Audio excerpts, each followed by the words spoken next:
Hi friends, எல்லாருக்கும் வணக்கம். இன்னைக்கு முறுக்கு எப்படி செய்யுதுன்னு பார்க்கலாம். சொல்லித்தர நான் ரெடி, கற்றுக்க நீங்கள் ரெடியா? வாங்க வீடியோக்குள்ள போகலாம்.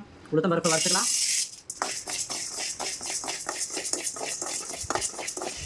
உளுத்தம் பருப்பு பொன்னேரமாக வறுத்தாச்சு. மிக்ஸி ஜாரில் உளுத்தம் பருப்பை பவுடரை அரைச்சிக்கலாம். வறுத்து சலிச்ச பச்சரிசி 1/4 கிலோ வச்சுருக்கேன்.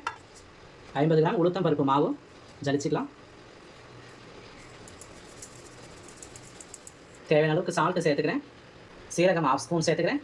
2 ஸ்பூன் பட்டர் காய்ச்சி மாவில் சேர்த்துக்கிறேன். எல்லாத்தையும் நல்லா கலந்துக்கலாம்.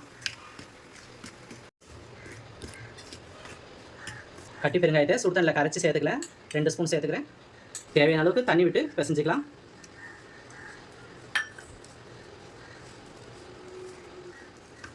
இந்த அளவுக்கு முறுக்கு மாவு பிசைஞ்சு வச்சுக்கலாம். எப்படி புளி ஏற்றுன்னு பார்க்கலாம்.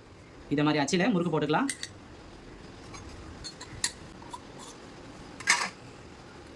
உள்ள ஆயில் தடவிலாம் ஈஸியாக இருக்கும் புழியறதுக்காக.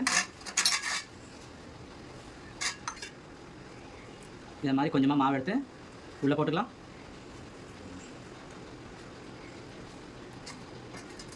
இதை மாதிரி ஒரு கரண்டி வச்சு முறுக்கு புழிஞ்சிடலாம்.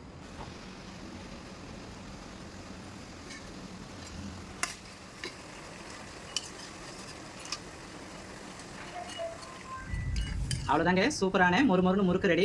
நீங்களும் வீட்டில் ட்ரை பண்ணி பாருங்கள். அடுத்த வீடியோவில் சந்திப்போம். பாய்.